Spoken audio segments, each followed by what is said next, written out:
Customer கொடுக்குற அளவு ப்ளவுஸில் இருக்கிற மிஸ்டேக்கை நம்ம எப்படி கரெக்ட் பண்ணி தைக்கிறதுன்னு பார்க்கலாம். இந்த அளவு ப்ளவுஸ் வந்து கஸ்டமர் கொடுத்துருக்காங்க எனக்கு. இதில் ஃபஸ்ட்டு நான் பார்த்தது இந்த ஹூக் பட்டி அப்படியே வெளியே வந்திருக்கு. இதை அப்படியே மடித்து தைச்சிட்டு அதுக்கு மேலே ஹூக் வச்சுருக்கணும். இந்த ஹூக் பட்டி வந்து வெளியே தெரியவே கூடாது. இது வந்து இப்படி போய் அந்த நாட்டில் போய் ஐ நாட் போட்டிருப்போம்ல அதில் போயிட்டு மாட்டுற மாதிரி இருந்துச்சுன்னா இன்னும் வந்து ப்ளவுஸ் வந்து ரொம்ப நீட்டாக இருக்கும். பிகினர்ஸ் வந்து நல்லா புரிஞ்சுக்கோங்க, இந்த ஹூக் வைக்கிற பட்டி வெளியே தெரியக்கூடாது. நெக்ஸ்ட்டு வந்து அண்டர் பஸ்ட், அதாவது கப்போட கீழ் பகுதியில் வர டாட் வந்து கரெக்டாக 2.5 இன்ச்சு மார்க் பண்ணணும். அதுக்கப்புறம் 2 இன்ச் மார்க் பண்ணிவிட்டு சைஸுக்கு ஏற்ற மாதிரி அந்த அளவு மாறுபடும். மார்க் பண்ணிவிட்டு தைச்சிட்டு ஹூக்கு ஐ அந்த பீஸ் எல்லாமே தைச்சதுக்கப்புறம் 2 இன்ச்சு 2.1 அந்த அளவுக்குள்ளே தான் இருக்கணும். அதை விட கம்மியாகவும் போகக்கூடாது, அதிகமாகவும் போகக்கூடாது. நெக்ஸ்ட்டு வந்து பேக் சைடில் பின்னாடி நம்ம டாட் எடுப்போம்ல ஒரு 1/4 இன்ச் போல், அந்த டாட் வந்து இந்த மாதிரி வெளியே நீட்டிட்டு இருக்கக்கூடாது. வெளியே இருந்துச்சுன்னா நம்ம முதுகு பக்கத்தில் அழுத்தம். அந்த ஒரு காரணத்துக்காக தான் 2 இன்ச் பீஸ் வந்து தனியாக லைனிங்கில் கட் பண்ணி அதுக்கப்புறம் மெயின் கிளாத்தோடு அட்டாச் பண்ணி திருப்பணும். டாட் வந்து வெளியே வந்து எப்போவுமே தெரியக்கூடாது. இது தெரிஞ்சால் முதுகில் வந்து அழுத்தம். இதில் எப்படி இருக்குது பாருங்கள், கண்டிப்பாக அழுத்தம் இந்த ப்ளவுஸில். நெக்ஸ்ட்டு இந்த ப்ளவுஸோட அளவு, இடுப்பு அளவு மட்டும்தான் நான் ஃபஸ்ட்டு எடுப்பேன். ஹூக்லேருந்து ஆரம்பிச்சிருக்கேன். ஃபுல்லாகவே 28 28.5 பக்கம் லைட்டாக அப்படி வருது. இந்த ப்ளவுஸுக்கு நான் இடுப்பளவு எடுத்து எப்படி கட் பண்ணுவேன்னா 28 + ஒரு 4 32 இன்ச்சு அந்த சைஸுக்கு தான் மார்க் பண்ணி ஃபுல்லாகவே கட் பண்ணுவேன். ஆனால் இதில் எப்படி இருக்குன்னா ஒரு அளவையும் நான் எடுத்து பார்த்தேன்.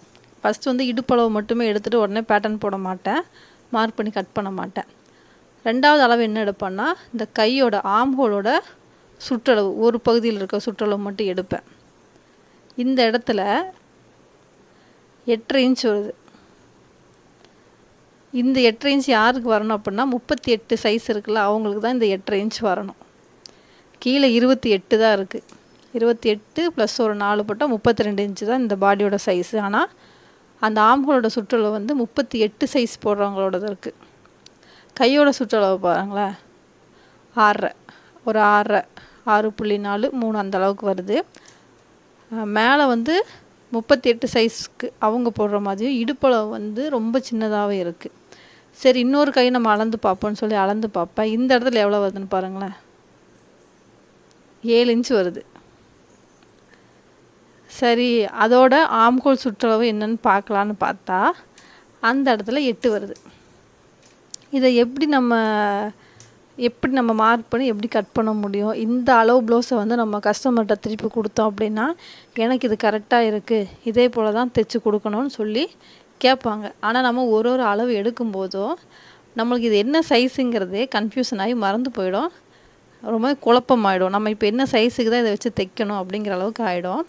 ஒரு சைடு 8.5 ஒரு சைடு 8 ஆம்ஹோலோட சுற்றளவு. இப்படி இருந்தால் என்ன அளவு எடுக்கிறது?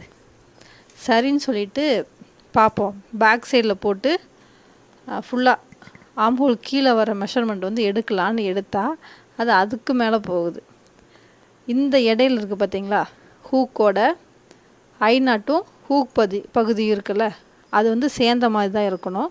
இதில் வந்து 1 இன்ச் போல் கேப் இருக்குது இடையில. இதுவும் மிஸ்டேக் தான். பிகினர்ஸாக இருக்கவங்க சின்ன சின்ன டிப்ஸ் எல்லாமே பார்த்து கரெக்ஷன் பண்ணிக்கணும். ஹூக்குக்கும் அந்த லூப்பு நம்ம மாட்டுற பகுதிக்கு இடையில கேப்பே வரக்கூடாது. இப்போ ப்ளவுஸோட பேக் சைடில் இந்த ப்ளவுஸோட மொத்த சுற்றளவு எவ்வளோ அப்படின்னு சொல்லி பேக் சைடில் மட்டும் எடுக்கிறேன். இப்போது இதில் பார்த்திங்கன்னா எனக்கு ஒரு 19.5 20 பக்கம் வருது. இது நான் என்ன சைஸுக்குன்னு இப்போ நான் எடுக்கிறது, என்ன சைஸு போட்டு கட் பண்ணுறதுன்னு எனக்கு சுத்தமாக குழம்பிட்டேன். நானாக இப்போ ஒரு அளவு போட்டு தைச்சிருக்கேன். இந்த பொண்ணு எங்கிட்ட தான் கொடுத்துட்டு இருந்தாங்க ரெகுலராக. இப்போ கொடுக்கும்போது வேறு அளவு ப்ளவுஸ் கொடுத்தாங்க. நானும் வாங்கிட்டு எதுவும் சொல்லலை, இதே மாதிரி தைச்சிருங்க அக்கா இதே அளவு போட்டுன்னு. இப்போ நான் இப்படி கையை வச்சு காட்டுறேன் பாருங்கள். ஒரு கை பெருசாக இருக்குது, ஒரு கை சின்னதாக இருக்குது. இப்படி நம்ம தைச்சி கொடுத்தா ஏற்றுப்பாங்களா? என்னக்கா இப்படி தைச்சி கொடுத்துருக்கீங்கன்னு என்ன தான் கேள்வி கேட்பாங்க. ஆனால் அளவு ப்ளவுஸ் கரெக்டாக இருக்குது அப்படிம்பாங்க. இப்போ எந்த கை சிறுசாக இருக்குது, நம்ம எந்த கை தைக்கும்போது சிறுசாக இருக்கணும் அப்படிலாம் நம்மளுக்கு யோசனை வரும். ஓ இந்த கை பெருசாக இருக்குது, அப்போ இந்த கை பெருசாக வச்சு தைக்கணும். அப்படி தான் அந்த பிகினர்ஸ் எல்லாமே குழப்பி குழப்பி தைச்சிட்ருப்பாங்க. இந்த அளவுக்கு இந்த ப்ளவுஸோட நான் மொத்தமாக எடுத்த அளவுக்கு நானாக ஒரு பேட்டர்ன் போட்டு ஒரு ப்ளவுஸ் வந்து தைச்சிருக்கேன். இந்த பொண்ணுக்கு நான் ரெகுலராக தைச்சி கொடுத்துட்டு தான் இருக்கேன், அதனால் எனக்கு தெரியும். இந்த ப்ளவுஸோட மெஷர்மெண்ட் வந்து 36 சைஸுக்கு போட்டிருக்கேன். 32க்கும் போடலை, 34க்கும் போடலை, 38க்கும் போடலை. நடுவில் நார்மலாக இருக்க சைஸ் வந்து இந்த 36 சைஸு. இந்த 36 சைஸ்லேருந்து 38 சைஸுக்கும் நம்ம தையலை பிரித்து விட்டுக்கலாம். 34 சைஸுக்கும் ஒரு தையல் போட்டு யூஸ் பண்ணிக்கலாம். அந்த மாதிரி மெத்தடில் தான் இந்த ப்ளவுஸ் வந்து நான் தைச்சிருக்கேன். பாப்பா அவங்க என்ன சொல்கிறாங்கன்ட்டு கரெக்டாக தான் இருக்கும். ஃபுல்லாகவே நெக் எல்லாமே ஓரளவுக்கு மீடியமாக தான் வச்சு அவங்களுக்கு தைச்சிருக்கேன். அவங்க என்ன சொல்கிறாங்கன்னு நான் நெக்ஸ்ட்டு வீடியோவில் சொல்கிறேன் கண்டிப்பாக. ஆனால் ஓரளவுக்கு ரொம்ப உங்களுக்கு கன்ஃபியூஷனாக இருக்குது அந்த ப்ளவுஸுனால் அந்த ப்ளவுஸில் வச்சு தைக்காதீங்க. ரிட்டன் பண்ணிவிட்டு வேறு அளவு ப்ளவுஸ் வாங்குங்க. இல்லை அப்படின்னா அவங்களோட இடுப்பு சுற்றளவும் மார்பு சுற்றளவு, கை நீளம், கையோட சுற்றளவு இதை மட்டும் எடுத்துக்கோங்க. மார்பு சுற்றளவு இருந்தாலே ஒரு ப்ளவுஸை வந்து ஈஸியாக கட்டிங் பண்ண முடியும். மார்க் பண்ணி கட் பண்ணி ஃபினிஷ் பண்ணவே முடியும். அதோட வீடியோ எல்லாமே என்னோடய யூடியூப் லிங்க்கில் இருக்குது, போய் பாருங்கள். நீட்டாக தான் அதில் சொல்லி கொடுத்துருக்கேன், உங்களுக்கு புரிகிற மாதிரி இருக்கும். நான் வந்து தைச்சிட்டேன். இப்போது நான் ரெகுலராக தைக்கிறேன், என்ன மிஸ்டேக் வந்தாலும் கரெக்ட் பண்ணி தைக்க தெரியும், தைச்சிட்டேன். பிகினர்ஸ் கொஞ்சம் பார்த்து கேர்ஃபுல்லாக ஒரு இடமும் இப்படி தான் இருக்கணும்னு சொல்லி ஃபஸ்ட்டு வந்து தைச்சி பழக ஆரம்பிங்க. அப்போ தான் நீங்கள் ரெகுலராக தைக்கும்போது கரெக்டாக உங்களுக்கு புரிஞ்சு